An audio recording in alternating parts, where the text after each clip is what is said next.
Okay, I think we'll go ahead and get going. Looks like we have a few more members who have joined.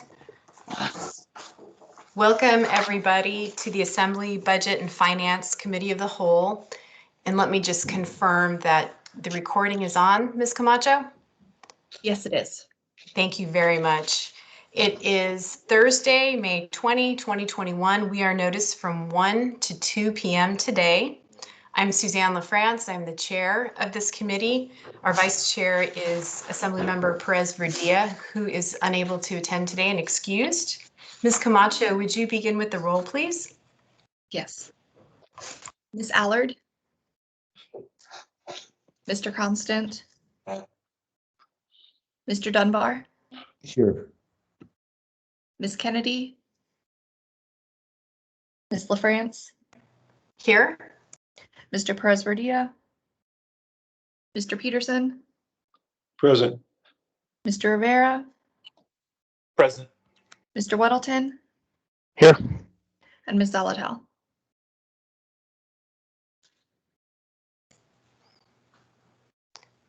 Thank you, Ms. Camacho. I do want to note that in addition to Mr. Perez Verdia, Ms. Kennedy and Ms. Zalatel are also excused today and won't be attending.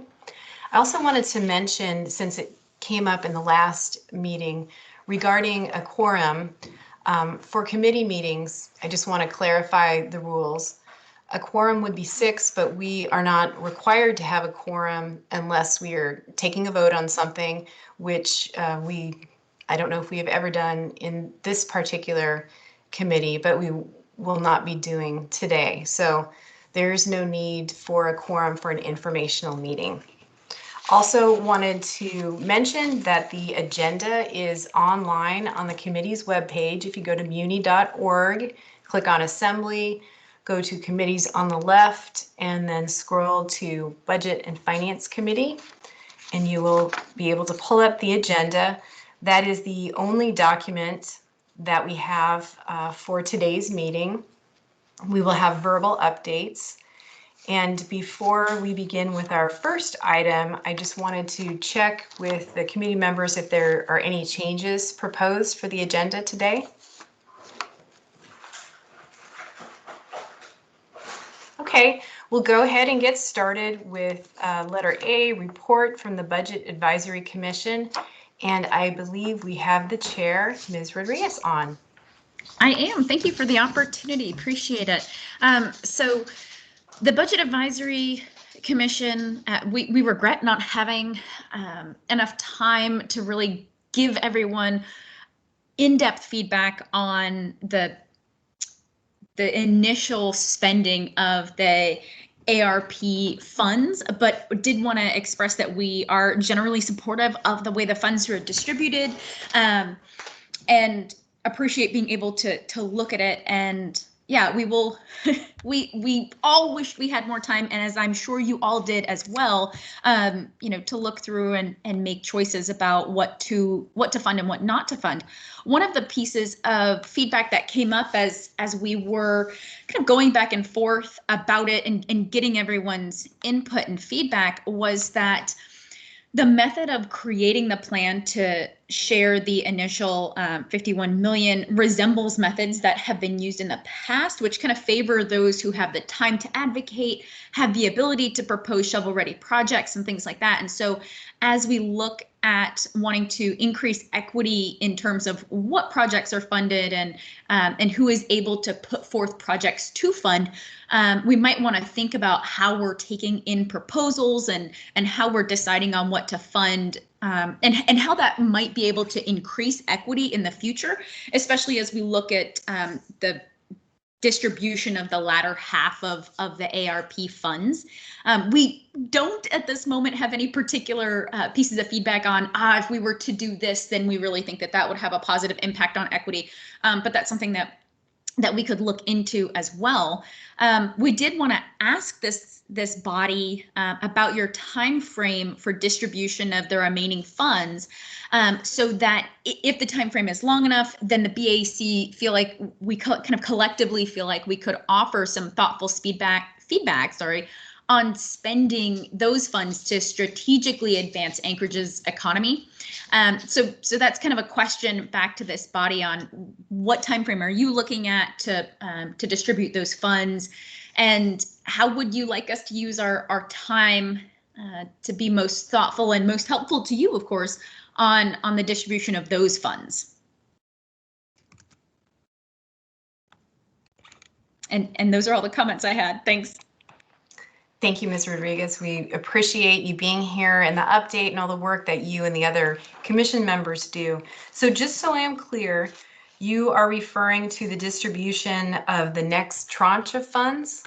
Yes, yes.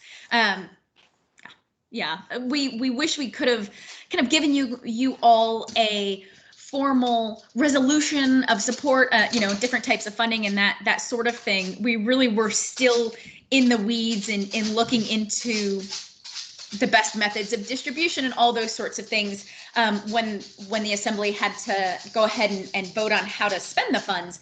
And so we regret that we weren't able to provide you with a resolution or anything like that. And we want to make sure we're ahead of it for the next tranche of funding. And so that's why I wanted to inquire about timelines and those sorts of things so that we can really try to plan out our schedule and make sure that we're getting through kind of the day-to-day activities that we need to be doing as the Budget Advisory Commission, in terms of talking with department heads and things like that, but also make time and hold special sessions, which I think we forget when our special session is planned, but we actually did have one planned just for ARP funds. And we can always change and use that for the second tranche, but that's why I was curious about your time frame for spending and allocating the second tranche of funding. Thank you. Understood. And were you hoping to get some feedback today on that, or just sometime in the next couple meetings or so? Whatever is available. If everyone here knows when you want to start planning for the second tranche, or when you would like to put that out there and put a vote, when you would like to see a resolution from us. If you know that now, I'd love to take it and bring that back to the Budget Advisory Commission. But if you don't, that's okay. I just wanted to let you all know that that's a question that we have. So as soon as you have information and can share it with us, it'll help us kind of get to work as quickly as possible. Understood. And I see we have a hand up, though I cannot see who it is. Thank you, Madam Chair. It's me. Yeah, thanks, Alyssa, for the question. So I would imagine that we're going to receive the next tranche of funds next May. So I would imagine that we will follow a somewhat similar process for determining the distribution of that next round of funds, with a sort of a March, April, May timeframe for deliberation and figuring everything out. So, if I were to give a guess to when to deliver a resolution to the Assembly, I would say probably late May would be the latest that I would deliver a resolution to the Assembly. Through the chair, thank you. I really appreciate that feedback. Yeah, thanks. I meant late April. Late April is the latest that I would send a resolution to the Assembly. Thanks. Thank you, Mr. Rivera, for that. Okay, and thank you, Ms. Rodriguez. I don't see anyone in the chat.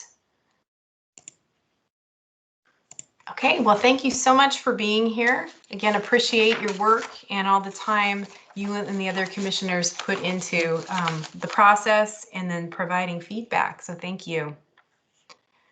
We'll go ahead and move on to B, COVID relief funds, CARES Act funds, little letter A and little letter B, 2021 American Recovery Plan, ARP funds.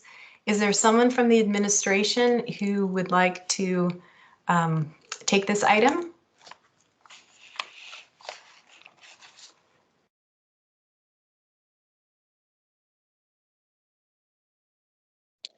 I would say if Jason is on, he could. I think it's pretty straightforward. This is Alex Lifka, CFO. You've seen all the ARPA discussions, and so we received a portion of that money today.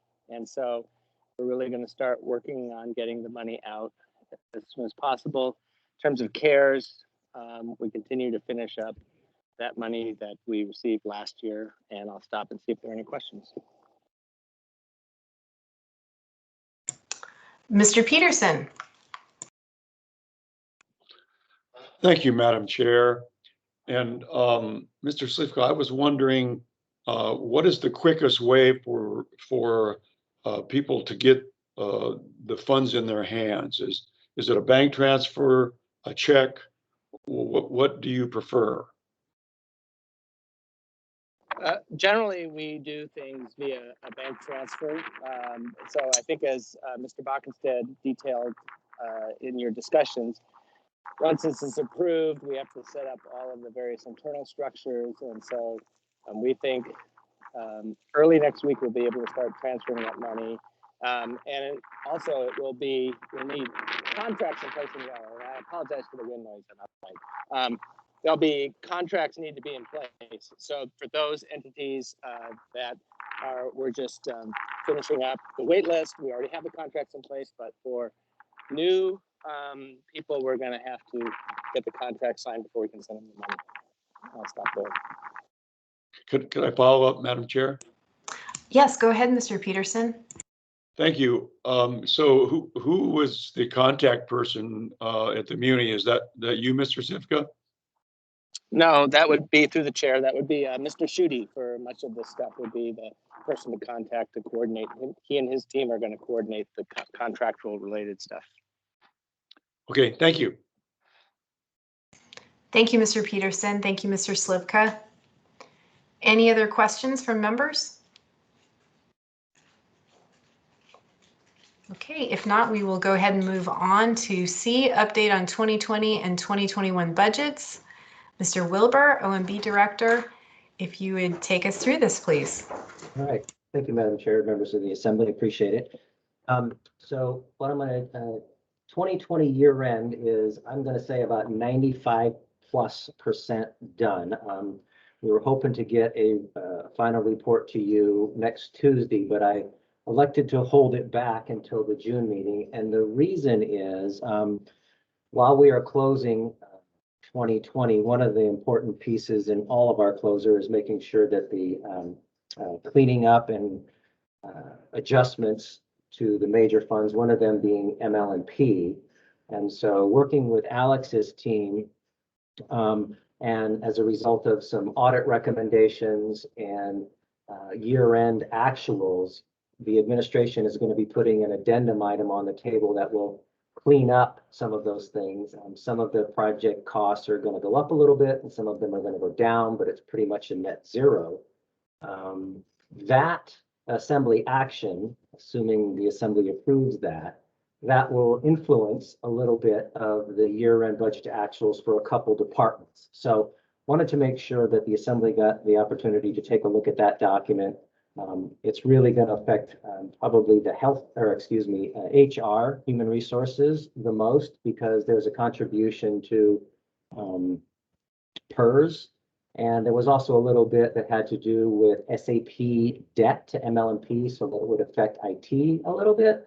So we wanted to make sure that got done before we got the year-end budget to actuals. But without that, if it's okay, Madam Chair, I'd like to just kind of run through what I think, how I think the year is going to end and some of the activity that will result, assuming that ML&P piece happens, if that's okay with the committee. Yes, please, Mr. Wilbur. Okay, thank you. So I think what we're going to see when you get the year-end 2020 budget to actuals report, there's a lot of uniqueness to it this year, and one of them is going to be the fact that we charged almost a little over $80 million to first responder payroll. So when you look at the year-end budget to actuals for police and fire, it's going to appear that they underspent. And the reality is just that they spent they spent the CARES funds instead of the dollars. So it'll look like they have a huge balance on the table, and they did not spend those tax dollars. So that's one anomaly. But when you look at the departments as a whole, what we're looking at right now is about 80% of the total budget was spent. And of that, about 70% of the labor budget was spent. And again, majority of that difference is that we charge those first responder payroll to the CARES funds. And so that's going to be a big piece of it. And then on the non-labor side, about 90% of the budget was spent. So we're taking a little extra time to add some explanation to the report because it is unique. But outside that, I think you're going to see some other little pieces in there.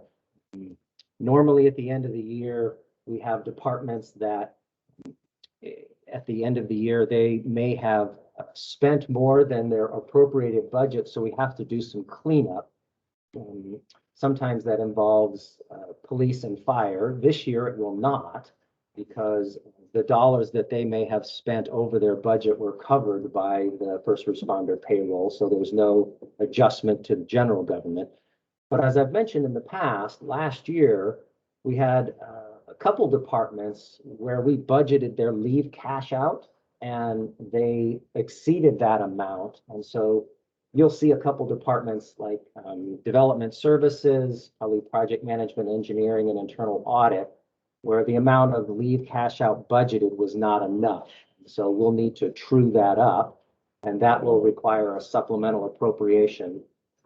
And that will be a separate document than the budget to actuals report. And again, these were costs. The departments, they did everything they could to control those. If we had departments that spent more than their budgeted leave cash out, but they had labor remaining, then their budget, their regular labor budget would have covered that over expense. And so, but we had a couple departments that were not in that situation. We'll be bringing forth documentation for that. So overall, I think in general government, you're going to see that the expenses were down pretty much in every single department. Likewise, this report will include the utilities, and you will see again the utilities on their expense side, they were all down.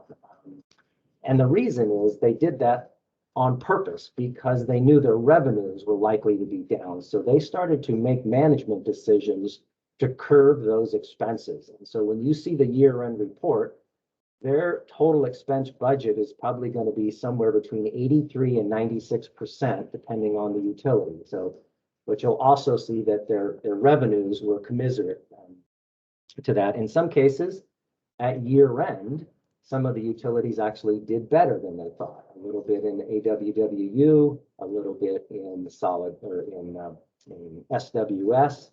And so overall, I think that the report will reflect those changes. And I just wanted to make you aware of those. And again, I was hoping that I would be able to share that with you today, but since we will not meet as at this committee before this report gets to the Assembly, I'm targeting now for June 8th, I wanted to make you aware of those things and some of those highlights on that. And again, if the report gets submitted, and Madam Chair, when we get to the June meeting, if you would like to spend time to review that report, the actuals, be glad to run through this again. And again, as the Assembly members get a chance to review it, that might spark additional questions or other comments. And I think at this point, there are still no surprises. We knew some of these departments were going to do that. We knew that the utilities had curbed their spending, and all of that is reflected in here. And we also know that we have to come to the Assembly with a supplemental for a few departments just because of leave cash out. And so I will leave it at that for 2020, Madam Chair. Thank you. Thank you, Mr. Wilbur.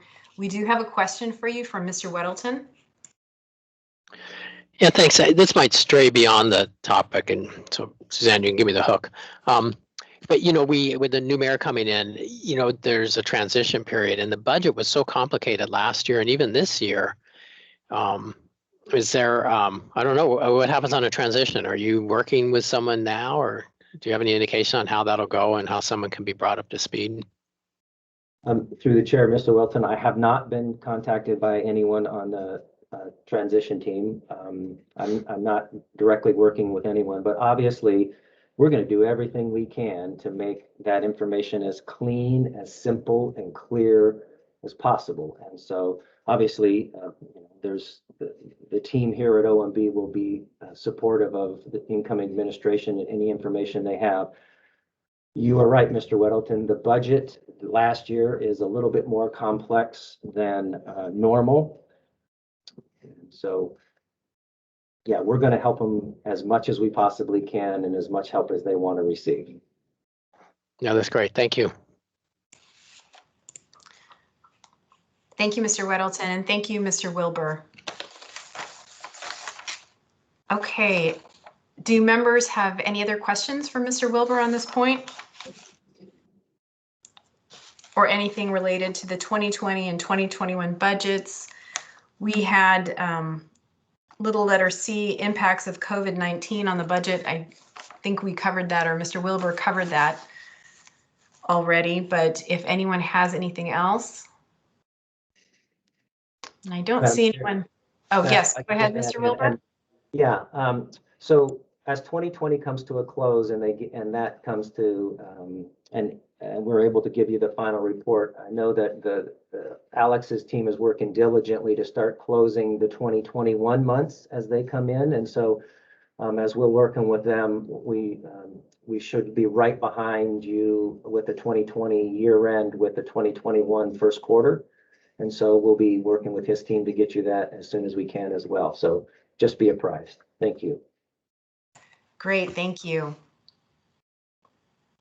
Okay, I don't see anyone else in the queue right now, Mr. Wilbur, so appreciate the information and appreciate your collaborative approach with the incoming administration. I know we will be talking more about that in the future. Thank you so much. The next item D, MOA financial status, Mr. Slifka, CFO. Would you take us through those two items? Yes, I will, Madam Chair. Financial status, the municipality is in good status. I would remind everybody that the big focus we have is on recovery of the funds we've expended via response to the COVID. And so when you think about what was the impact at year end, we had expended 35 million and not received reimbursement. Today, that number is closer to probably 55 or 60. You will have an item on the agenda for the 25th where we're asking for just a little bit more spending authority in order to get us where we believe through the very end of the sheltering and the vaccine related items. Other than that, because we, as Mr. Wilbur said, we haven't closed 2020 yet, so we can't yet tell you much about what is going on in 2021 other than it's business as usual. I will stop there and see if there are any questions. Thank you, Mr. Slifka. Do members have any questions or comments? Mr. Rivera. Thank you, Madam Chair. To Mr. Slifka, yesterday at the Federation of Community Councils, there were several questions about when folks would be receiving their tax notice and tax bills. And I know because of the change that we made, that perhaps it went out a little bit later. Do you have any update on that? I will defer to Mr. Moore to see if he can provide some clarity.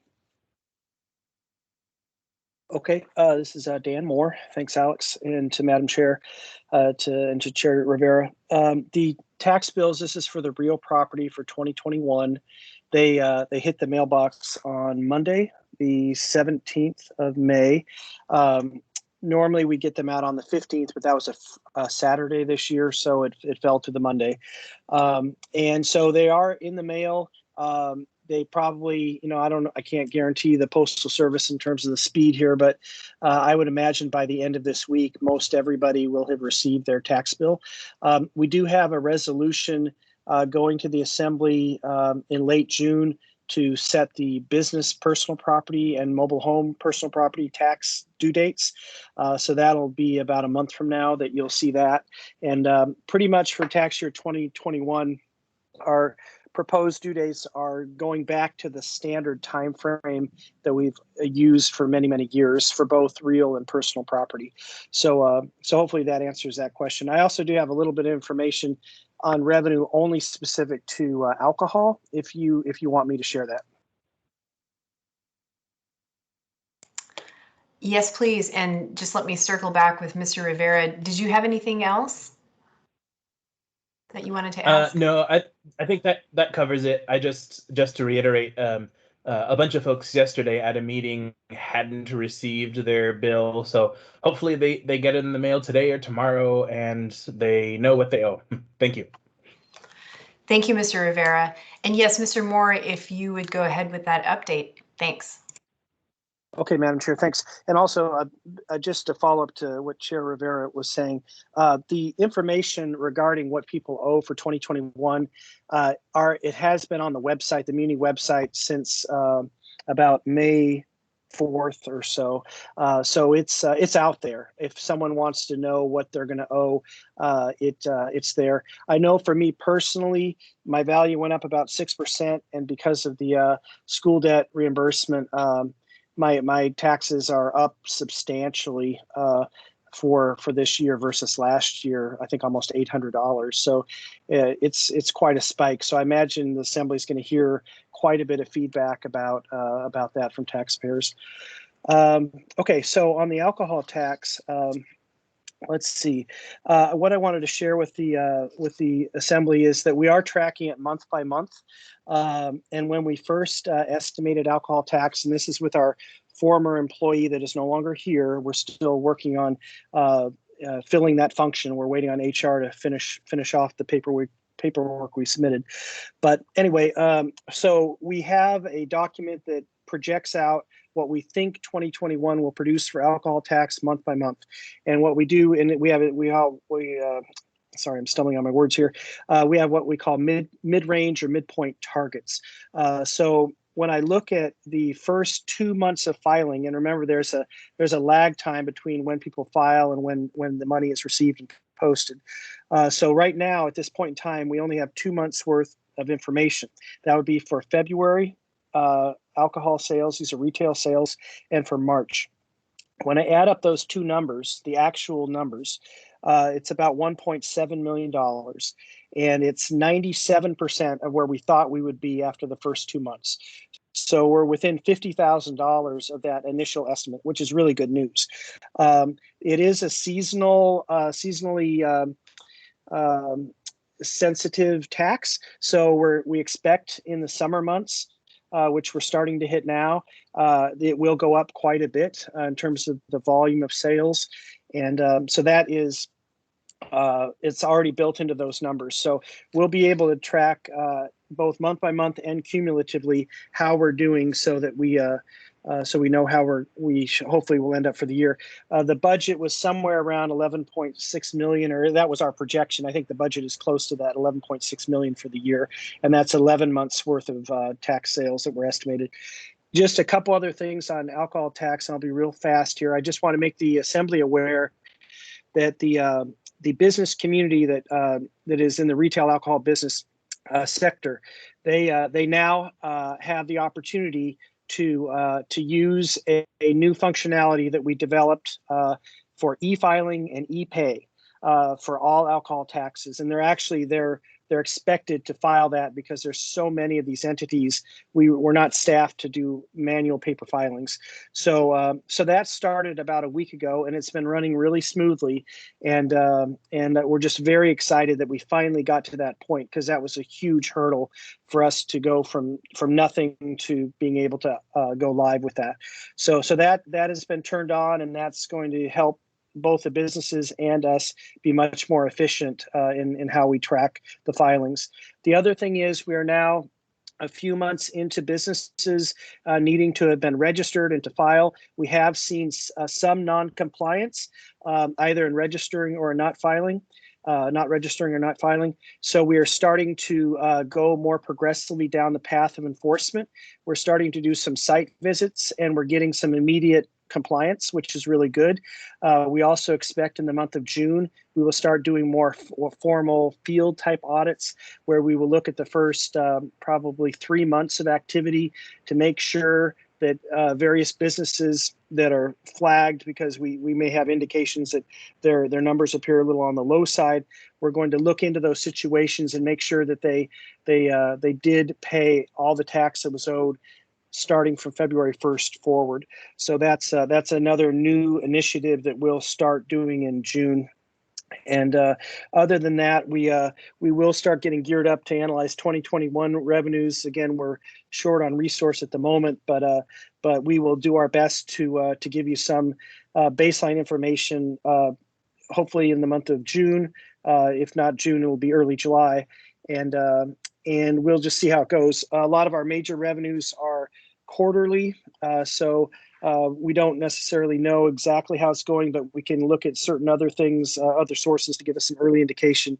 For instance, with room tax, we may have some hint after we see May how the second quarter is starting to go. Anyway, I'll stop there and just thank you for your support, and just know that we'll provide continual updates throughout the rest of the second half of the year. Thank you, Mr. Moore. That was very helpful. Appreciate the update. I don't see anyone in the queue. I'll just pause a moment. Do members have any questions for Mr. Moore? Okay, I don't see anybody. Mr. Moore, Mr. Slivka, do you have anything else to add? I have nothing more. Happy to answer any questions. I don't have any more. Thank you, Madam Chair. Thank you both. Appreciate your time. Okay, that brings us to other business. Item E. Is there anything else anyone would like to bring up now? Okay, I don't see anybody. Committee and legislative and budget priorities. Legislative budget items for 2022. Anything here that anyone wishes to raise at this time? Madam Chair, this is Lance at Office of Management and Budget related to item 4B, budget items for 2022. Yes, go ahead, Mr. Wilbur. As assembly members may be attending community councils, reminding them that their 2022 capital requests are due at the end of the month. If by chance you are aware that a community council, just due to timing of the meeting, that they are meeting in June and they need to take final action, probably in the first or second week of June, if you just please let us know that. We'd like to be able to, be aware and accommodate those. We certainly want folks to take the time, but obviously we would not want to wait till the end of June. But as you're having those conversations with your councils or you're getting concerns that they don't have enough time, we want them to be smart about it and get us their suggestions as timely as possible. Thank you, Madam Chair. Great, that's good to know that there's the possibility of a little bit more time if need be. Thank you, Mr. Wilbur. All right, I do not see any members in the queue. That brings us to audience participation. Are there any members of the public who would like to participate? You can unmute by pressing *6. Hello. Mr. Haberman? Yeah, I set my timer. Okay, you've got 3 minutes. Okay. Thanks. My name is Eugene Crawford. I follow the public process. When the public process is done appropriately, a decision made by the governing body is more likely to public interest. First thing to note, for this committee meeting, there was only one document available for this meeting on the committee website, and that was the agenda. There were several reports. It's not clear for the public because we could not connect with you, only audio, and you may be seeing each other with a visual scenario as assembly members and staff, but the public's been denied the right of seeing a visual meeting. Although the first meeting today of 4 assembly committee meetings that are held today, they had that opportunity, but all of the rest of them, the 3 remaining ones for today, are not giving that opportunity, and that's That's not kosher, with all due respect. Second thing is this. This is the committee of the whole, which means the number of people that are recognized to determine a quorum is the entire assembly. Okay? It was a strictly committee meeting, then the number you use is what the selected number of people that are on that committee, period. So the issue of quorum, excuse me, was addressed by me at the first meeting at the Economic Development Committee today. And because there was a problem, there was no quorum. It was being recognized that there was no quorum. During the meeting, there became a quorum, then there wasn't a quorum, then they couldn't vote. And the statement by the chair at this meeting reflects that the previous meeting the previous meeting was the Economic Development Committee that started at 9:30 today. And it was there that there was some discussion encouraged by me of the failure to recognize that it's not an information meeting that you can get away without having a quorum. When you have a public meeting, you need to recognize whether you have a quorum or not. And if you do not have a quorum, you cannot hold that meeting. And the assembly attorney was present at that meeting, and his words to say were rather unclear, because he basically said is, in so many words, he'll look into that. Well, this has been going on for years as far as you holding meetings, and you should be knowing the basics of what is a quorum and not a quorum.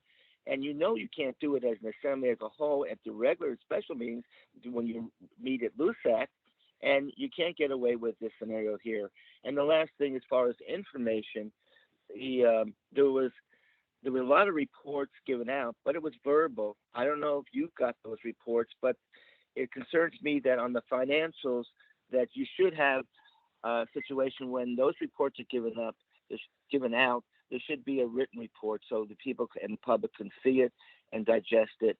And close with this last thing respectfully is that it sounds like one of those reports is going to go to you at the next meeting maybe, or whenever. But I'm worried about it getting into the consent agenda. The end result is the public won't have a chance to address it. And that closes my comment. Thank you very much. Thank you, Mr. Haberman. Appreciate your participation. Mr. Rivera? Thank you, Madam Chair. Yeah, thank you, Mr. Haberman. Just a couple of comments based on what. First, I just want to remind the public and the body that at the beginning of this meeting, the chair did say that all of our reports would be verbal, and that there would be no written reports. If there were written reports, it would be on our committee website.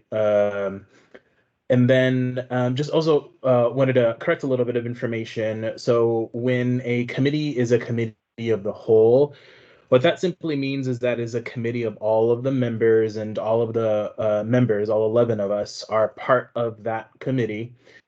Even in a committee of the whole, quorum is a simple majority, which is 6 members. Otherwise, other committees, a quorum is a majority of whoever is on that committee. And in terms of whether we can hold this committee or not, this committee, especially because it is simply informational, can continue with or without a quorum. Thank you. Thank you, Mr. Rivera. Are there any other members of the public who want to participate and speak?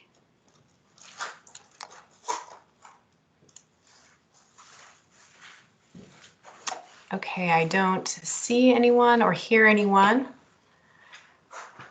Is there anything else any members of the committee would like to bring up? Okay, no one is in the queue. I will entertain a motion to adjourn. So moved. So moved. Great, thank you all for being here today. Appreciate you taking the time. Have a great rest of your week. We are adjourned. Thank you.